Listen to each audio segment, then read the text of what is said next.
Hey everyone, welcome to my channel. நான் உங்கள் ராகுல்.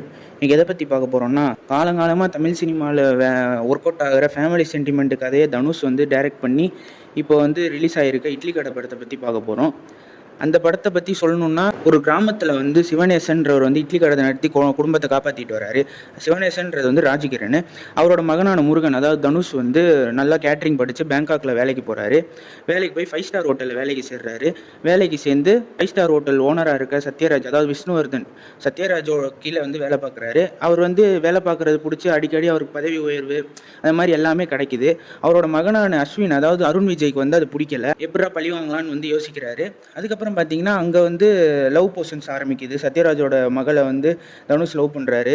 அதுக்கப்புறமேட்டு திடீர்னு கட்டத்துக்கு மேலே கிராமத்துக்கு வர வேண்டிய சூழ்நிலை ஏற்படுது. மறுபடியும் அந்த இட்லி கடையை எடுத்து நடத்துகிற மாதிரி ஒரு சூழ்நிலை ஏற்படுது.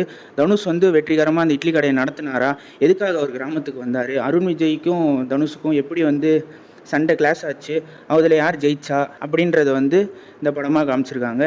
இது வழக்கமான கீழே இருந்து ஒருத்தன் எப்படி மேலே வரான், அப்புறமேட்டு கிராமத்தில் இருக்க அழகியல், அதுக்கப்புறமேட்டு கிராமத்தில் காமிக்கிற அந்த குலசாமி, அந்த இதெல்லாம் சூப்பராகவே காமிச்சிருக்காங்க. மறுபடியும் கிராமத்துக்கு போகிற ஃபீலிங்ஸில் ஃபீல் குட்டாகவே எடுத்திருக்காருன்னு சொல்லலாம் தனுஷ்.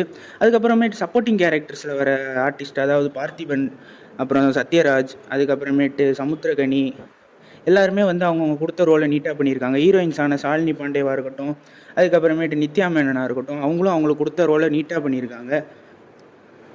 ராஜகிரண் நடிப்பை பற்றி சொல்ல நான், ராஜகிரண் அவரோட வணக்கமான சூப்பரான நடிப்பை வெளிப்படுத்தியிருக்காரு. அந்த இட்லி கடையில் இருக்க அந்த எமோஷனல்ஸை அவர் காட்டுற விதமாக இருக்கட்டும், அவ்வளோ சூப்பராக இருந்துச்சு. தனுஷும் ஆக்டிங்கில் நல்லா தான் பண்ணியிருக்காரு. வேறு எந்த குறையும் இல்லை இந்த படத்தில். ஃபஸ்ட் ஹாஃப் போகிறதே தெரியலை. ஆனால் செகண்ட் ஹாஃபில் சில இதெல்லாம் வாண்டடாக திணிச்ச மாதிரி இருந்துச்சு. மற்றபடி படம் சூப்பராக இருக்குது. இதில் தேவையில்லாத பாட்டுகள்னு எதுவுமே இல்லை. எல்லாமே சீனோடு வர்றதுனால ஃபீல் குட்டாகவே இருக்குது. பாட்டெல்லாம் கேட்குற மாதிரி இருக்குது. ஜிவி பிரகாஷ் அவ்வளோ சூப்பராக போட்டிருக்காரு. அதே மாதிரி ஜிகே பிரசனாவோட எடிட்டிங்காக இருக்கட்டும், செட் ஒர்க்லாம் அவ்வளோ சூப்பராக இருந்துச்சு. கிராமத்தை அப்படியே நமக்கு தத்ரூபமாக நம்ம கண்ணு முன்னாடி காமிச்ச மாதிரியே இருந்துச்சு. இந்த வீக்கெண்டில் ஃபேமிலியாக போய் என்ஜாய் பண்ணி பார்க்க வேண்டிய படமாக இருக்குது இந்த படம். இந்த ரிவ்யூ பிடிச்சிருந்துச்சுன்னா சப்போர்ட் பண்ணுங்கள், ஷேர் பண்ணுங்கள், சப்ஸ்கிரைப் பண்ணுங்கள். நெக்ஸ்ட் ரிவ்யூவில் பார்ப்போம். Stay peace, stay safe.